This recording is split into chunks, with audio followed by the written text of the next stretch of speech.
ನಮ್ಮ ಗುರುಗಳು ರಚನೆ ಮಾಡಿರ್ತಕ್ಕಂಥದ್ದು ಬಾಳು ಹಸನಾಗಬೇಕಾದರೆ ಸತಿ ಪತಿಗಳು ಒಂದಾಗಬೇಕು.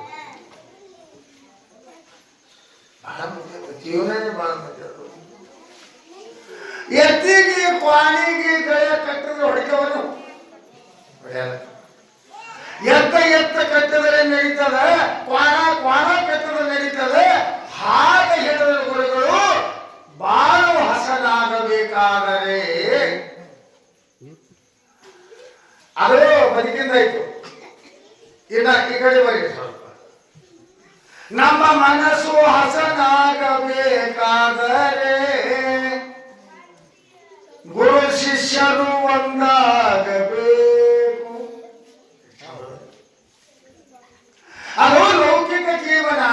ಪಾರಮಾರ್ಥಕ ಬಂದಾಗ ಮೋಕ್ಷವನ್ನು ಸಿಗಬೇಕಾದರೆ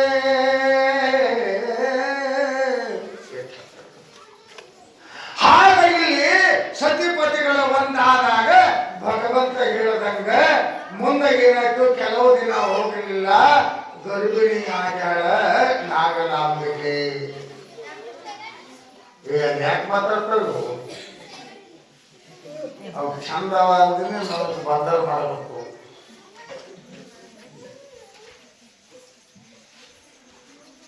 ಅವರ ಪುಣ್ಯ ಗರ್ಭ ಆದಿಶಕ್ತಿ ಶಾಂಭವಿ ಬಾಕ್ಸ್ ಬಿಟ್ಕೊಂಡ್ರೆ ಅವ್ರು ಯೋಚನೆ ಹೇಳ್ತಾರೆ. ಶಾಂಭವಿ ಜಗದ ಮಾತೆ ಆಗಿರ್ತಕ್ಕಂಥ ಆದಿಶಕ್ತಿ ಪಾರ್ವತಿ ದೇವಿ ಲೋಕ ಸಂಚಾರವನ್ನ ಮಾಡುತ್ತಾ ಭರತ ಕಂಡ ನಾಡಿನೋಳು ಕನ್ನಡ ನಾಡು, ಕನ್ನಡ ನಾಡಿನಲ್ಲಿ ಪರಮ ಪವಿತ್ರವಾಗಿರುವಂತ ಸುಂದರಮಯವಾದ ರಾಯಚೂರು ಜಿಲ್ಲೆ ಮಾನ್ವಿ ತಾಲೂಕಿನೊಳಗಿರುವಂತ ಪವಿತ್ರವಾಗಿರುವಂತ ಜಾಮಲಗೇರಿ ಗ್ರಾಮಕ್ಕೆ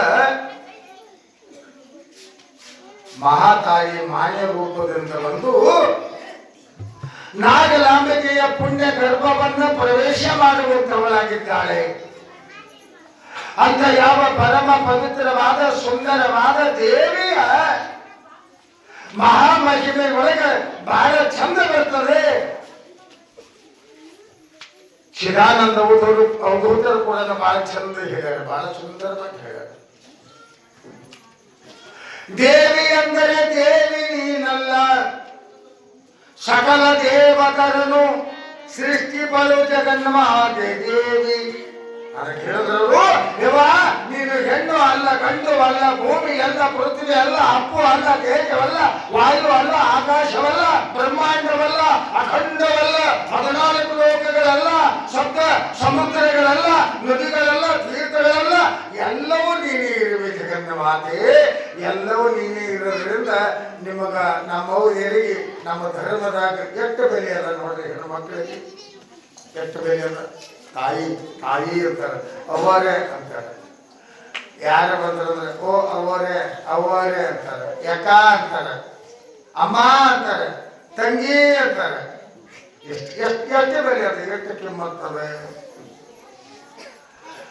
ಹೆಣ್ಣಿಗೆ ಯಾಕೆ ಅಷ್ಟು ಕಿಮ್ಮತ್ತದ ಅಂತ ಕೇಳಿದಾಗ ಮಾತ್ರ ಹೆಣ್ಣಿಗೆ ಹೆಸರು 1 2 3. ನದಿಗೆ ಏನಂದ್ರೆ ಗಂಗಾ ಅಂತಾರ, ನೀರಿಗೆ ಗಂಗಾ ಅಂತಾರ, ಅನ್ನಕ್ಕ ಅನ್ನಪೂರ್ಣೇಶ್ವರಿ ಅಂತಾರ, ರೊಕ್ಕಕ್ಕ ಲಕ್ಷ್ಮಿ ಅಂತಾರ, ಜ್ಯೋತಿ ಬೆಳೆಸೋದಕ್ಕ ಆಕೆಗೆ ಜ್ಯೋತಿ ಅಂತಾರ.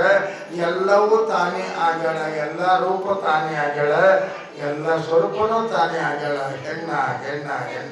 ಹೆಣ್ಣು ಜಗದ ಕಣ್ಣು ಅಂತ ತಿಳಿದುಕೊಂಡು ಬಹಳ ಸುಂದರವಾಗಿ ಹೇಳಿದಾಗ ಮನೆ ಒಳಗ ಎಲ್ಲಾನು ಹೆಣ್ಣಿಂದ, ಹೆಣ್ಣು ಇಲ್ಲದೆ ಜಗವಿಲ್ಲ.